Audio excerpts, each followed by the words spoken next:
Umeanza kututukana tena. Umeanza kututukana tena. Sisi ndio wenye shughuli yetu. Tutarudisha kesi upya.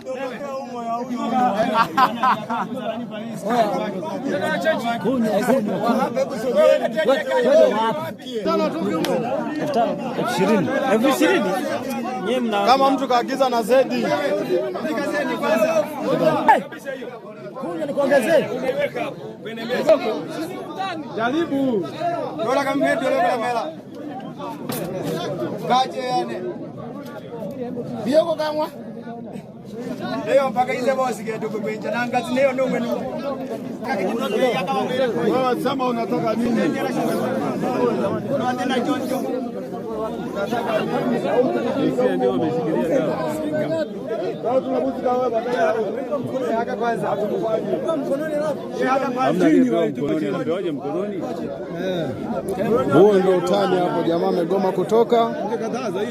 Wameamua kutoa pesa na kama unavyoona na hesabu hapo kwa hakiki nahisi kama kuna 500,000.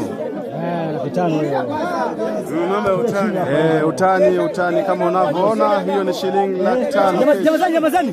Nyamazeni. Sikilizeni kwanza.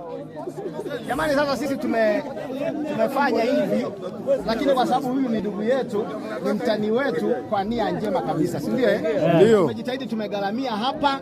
Kwa hiyo tunataka mzee akapumzike vizuri, lakini hela hii bado itarudi kusaidia tena kwenye shughuli za hapa. Asante. Haya, sisi tumemaliza. Mpe. Ape yeye. Ametoka. Ape yeye.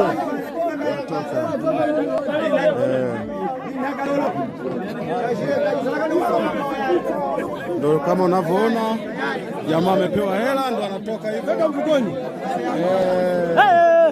Huu ndio utani. Kapewa 500,000. Kapewa 500,000. 500,000. Masuala utani. Huu ndio utani. Utani kapewa 500,000. Alikuwa kaburini chini huko. Utani gani sasa? Utani. Si ndio utani? Kabila gani? Inakuwa 500,000.